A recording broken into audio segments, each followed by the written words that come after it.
I rise here to oppose this motion because of the war that the Modi government has declared on the poor and on the livelihoods of the people. I rise against the motion because of the war that it has declared on minorities, on truth, on decency, on civility, on democracy and the rule of law.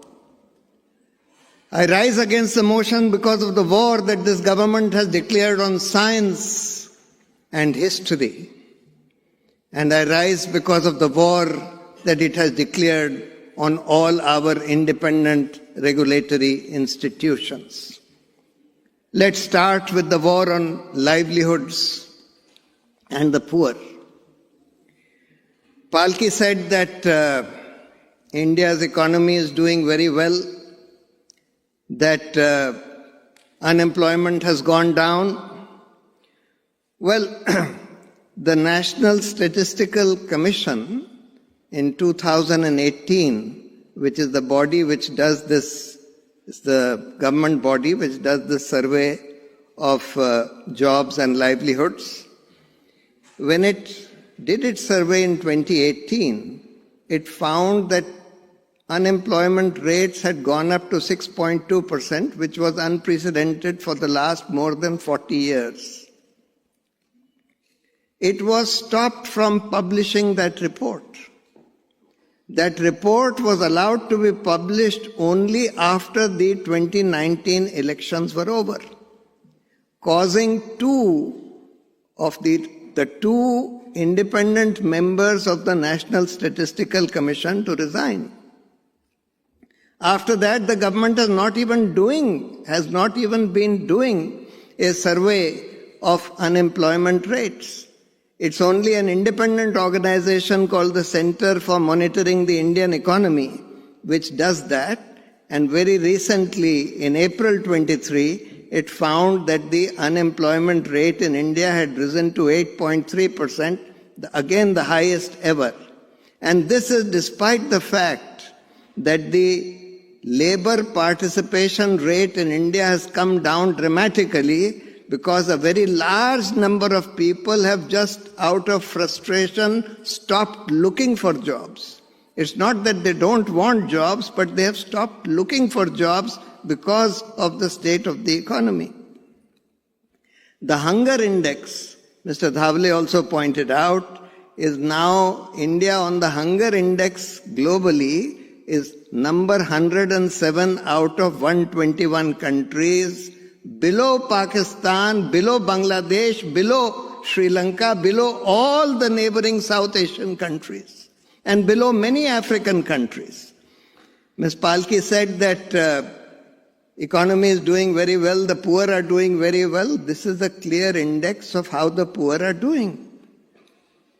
The annual incomes of the poorest 20% people of India plunged in 2021 by 53% compared to 2015-2016. In 5 years of the Modi regime, the annual incomes of the poorest 20% plunged 53%. Now, if in this situation, if the GDP is growing, and if it is going to fill only the coffers of people, cronies like Ambani, Adani, what good does it do to the people, to the vast majority of the people? Just to give you one example, recently there was a report that in Gujarat, the Gujarat government is buying electricity from Adani, from the Adani company today at more than 8 rupees per unit, even though the contracted price was, and the price that was being paid till 2021 was 2.83 per unit. That means tens of thousands of crores excess payments are being made to Adani while pauperizing the state of Gujarat and its people.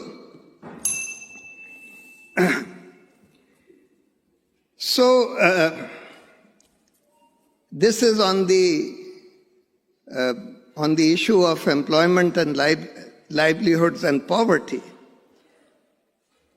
She said that corruption has been reduced. Now, the anti-corruption institution for which the anti-corruption movement came, the Lokpal, has been just destroyed. Nobody, first they didn't make the Lokpal for 4 years. We had to approach the Supreme Court again and again. On the Supreme Court's prodding, the Lokpal had to be made. And even that Lokpal has been made in such a way that nobody approaches the Lokpal these days. It has no credibility whatsoever.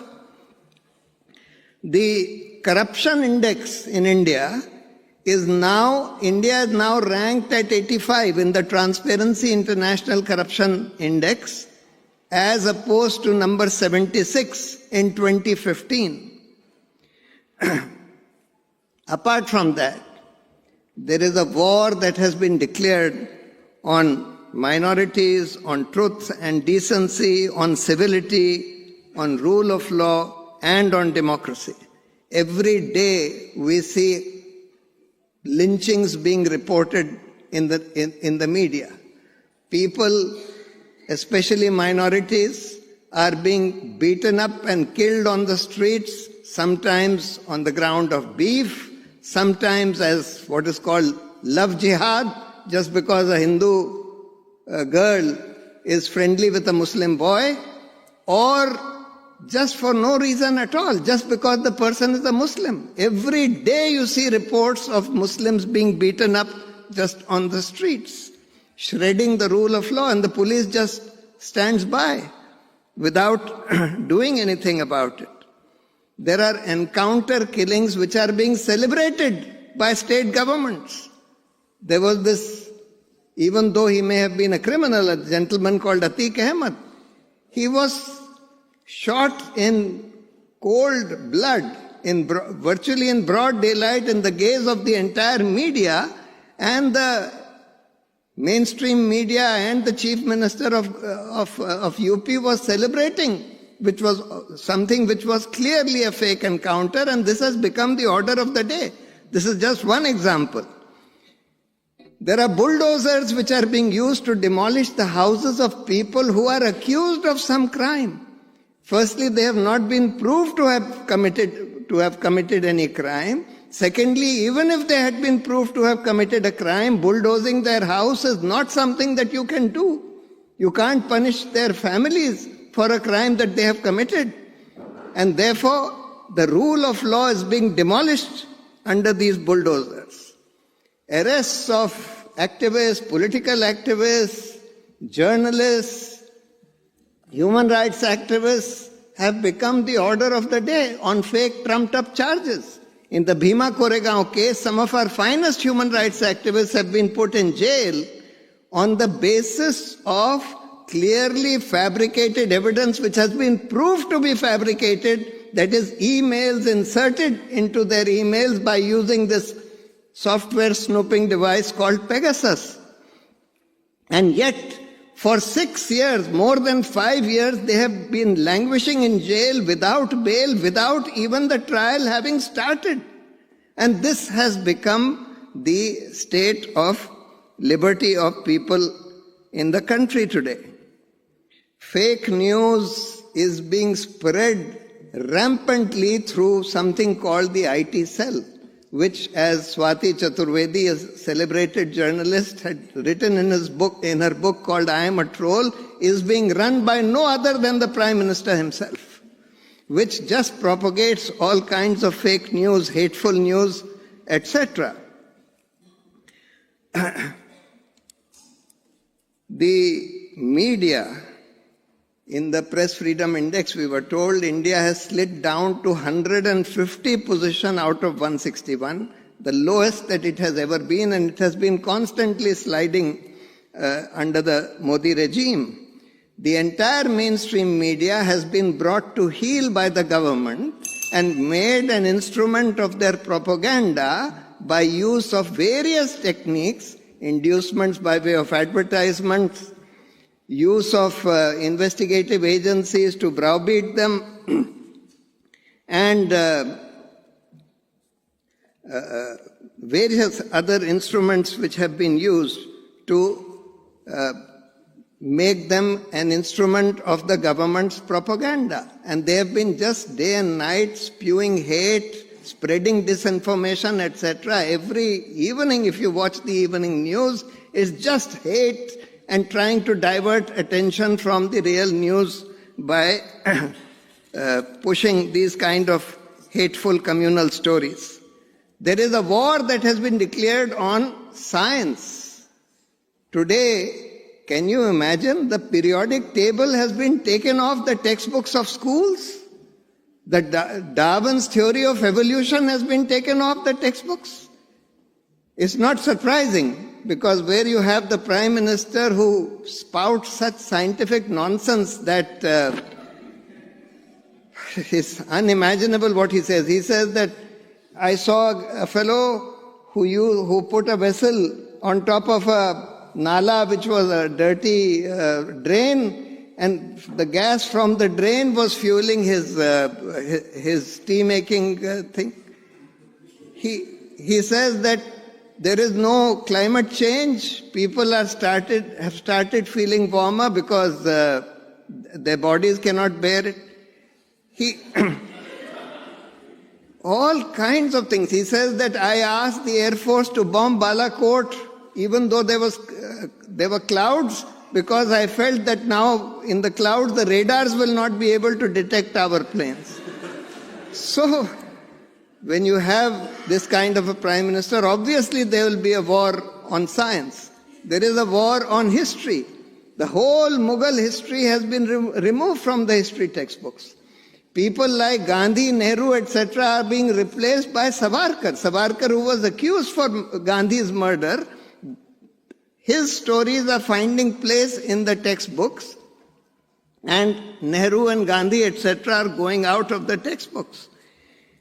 The chairman of the University Grants Commission is a gentleman who was earlier the Vice Chancellor of Jawaharlal Nehru University, who famously said that we need to put tanks on the campus of the university in order to instill nationalism among the students. These kind of people have been made head of academic institutions for higher learning. There is a war on institutions. The judiciary, all the independent regulatory institutions, including the judiciary, Parliament, no debate happens, no discussions, laws are just passed in a flash. In fact, the sittings of Parliament have been reduced to something around 60 per year, as opposed to more than 100 or 150, which used to be the case earlier. No bill is ever sent to parliamentary committees for greater discussion and taking feedback from the other independent experts, etc. Investigative agencies have been brought totally to heel and made instrumentalities of the government. The Election Commission, which used to be an independent institution, has also been brought under the control of the government, and the Supreme Court recently, Constitution Bench of the Supreme Court, in a very detailed judgment, said that the selection of the election commissions cannot be left in the hands of the government because they are appointing totally compromised people. All other institutions, the CAG, the NHRC, the Law Commission, everything, all these independent institutions, their independence has been compromised. And therefore, it is for this reason that I stand up here to say that under this Modi government has led India to a wrong path, because it has destroyed the lives and livelihoods of the poor. It has degraded critical thinking and scientific temper. It has promoted falsehood and hate. It has promoted violence and lawlessness. It has subverted independent regulatory institutions. It has degraded democracy and made it a game of money and propaganda. Thank you very much.